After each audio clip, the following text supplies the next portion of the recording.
नमस्कार दोस्तों, मैं सुमित यादव। आप देख रहे हैं कहानी रविवार की द सुनामी पर। रविवार का दिन है, शाम के 5 बज चुके हैं।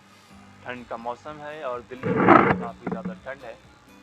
तो और वादे के मुताबिक मैं आप सभी लोगों के साथ शाम के 5 बजे एक छोटी सी कहानी के साथ मौजूद हूँ। तो दोस्तों, आज की कहानी शुरू करने से पहले एक बार फिर से कहूँगा कि अगर आप लोगों ने अभी तक ये चैनल, जो कि द सुनामी के नाम से है, सब्सक्राइब नहीं किया है तो सब्सक्राइब करें चैनल को और प्रेस करें बेल आइकन सभी लेटेस्ट अपडेट्स के लिए।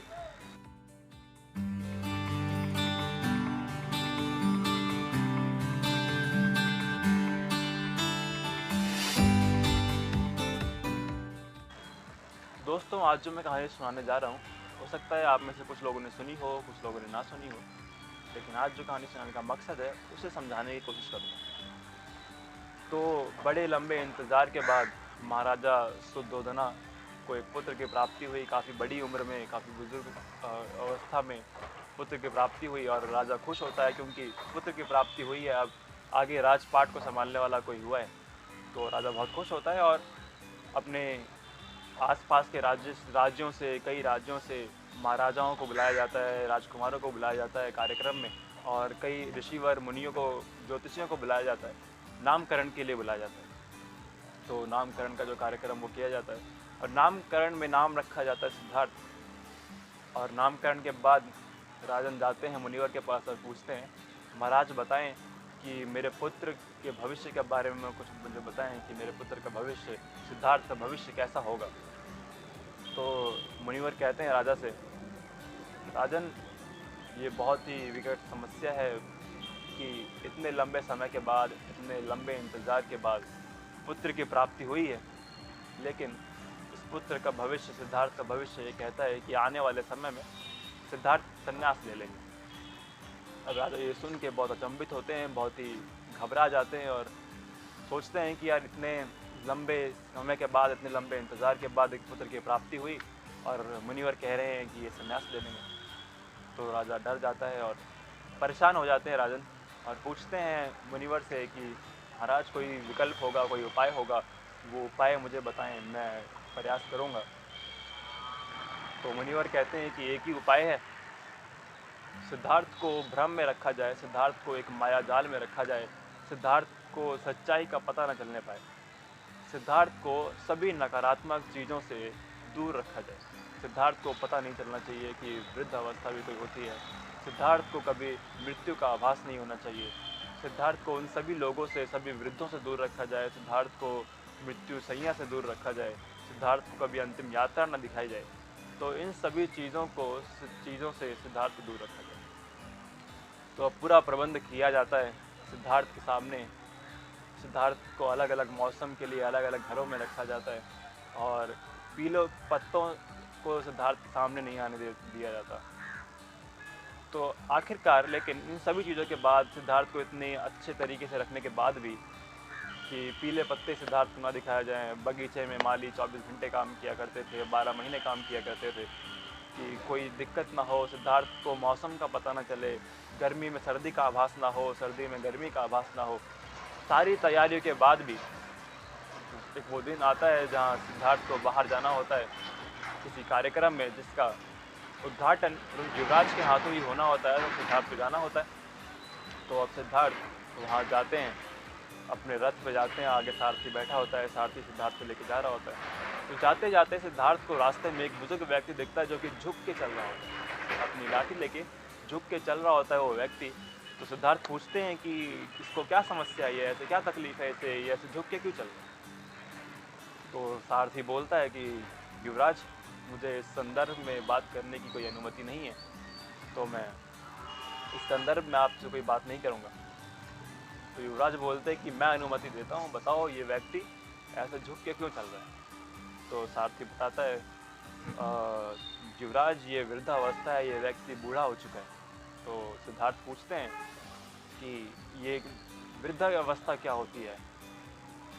तो वो बताता है कि युवराज, ये जवानी के बाद की अवस्था है, इसके बाद, जवानी के बाद हर व्यक्ति को बूढ़ा होना होता है। तो सिद्धार्थ पूछते हैं, अच्छा तो क्या मैं भी बूढ़ा हो जाऊंगा। तो सारथी बोलता है, जी युवराज, सभी को बूढ़ा होना होता है, एक दिन आप भी बूढ़े हो जाओगे। तो फिर ये कह के सारथी आगे की तरफ बढ़ता है और आगे चलते चलते एक मृत्यु संज्ञा, एक अंतिम यात्रा रास्ते में दिखाई देती है युवराज को। और युवराज पूछते हैं कि इस व्यक्ति को क्या हुआ, ये लोग इस व्यक्ति को ऐसे क्यों ले जा रहे हैं। तो सारथी बताता है कि युवराज ये मर चुका है, इसकी मृत्यु हो चुकी है, अब इसका ये अंतिम यात्रा चल रही है, इसके अंतिम संस्कार के लिए चले जाया जा रहा है। तो युवराज पूछते हैं कि मृत्यु क्या होती है। तो बताते हैं कि युवराज ये वृद्ध अवस्था के बाद की अवस्था है, जो व्यक्ति जन्म लेता है उसको जाना ही होता है। तो युवराज पूछते हैं कि अच्छा, तो क्या मेरी भी मृत्यु हो जाएगी। तो बोलते हैं जी युवराज, जो भी आता है, जिसका भी जन्म होता है, उसकी मृत्यु होनी ही होती है। फिर आगे चलते हैं और फिर युवराज को वो चीज़ दिखाई देती है जिस चीज़ के लिए युवराज को इतने दिनों से बचाया जा रहा था, जो चीज़ युवराज को नहीं दिखानी थी। तो आगे चल के सिद्धार्थ देखते हैं किसी व्यक्ति को जो गेरुए वस्त्र धारण किए हुए चल रहे हैं और संन्यास ले चुके हैं। तो गेरुए वस्त्र में उस व्यक्ति को देख के युवराज सारथी से पूछते हैं कि इस व्यक्ति ने ऐसे कपड़े क्यों पहने हैं। तो सारथी उसे बताता है, युवराज ये सन्यासी है, ये संन्यास ले चुका है, इसने गेरुए वस्त्र इसलिए धारण किए हैं, अब इसको ज़िंदगी की मोह माया से, प्रेम से, धन दौलत, किसी से कोई मोह नहीं है, ये सारे मोह त्याग के इस संसार से संन्यास ले चुके हैं। तो अब ये सुनने के बाद सिद्धार्थ जो हैं सारथी से कहते हैं कि ये रथ मोड़ लो, और वो इस कार्यक्रम में नहीं जाते जहाँ युवराज को जाना होता है, रथ मोड़ लेते हैं और वापस घर आते हैं और उसी रात गृह त्याग करते थे।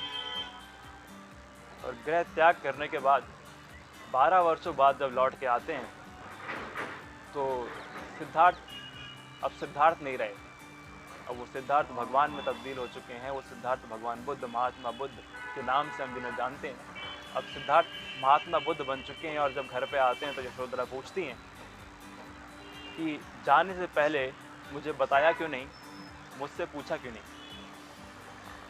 तो सिद्धार्थ बोलते हैं कि मैं आया हूँ, इतनी तकलीफ़ में हो, मुझे इतनी सुना रही हो, मैं अगर पूछता तो तुम क्या मुझे जाने देती।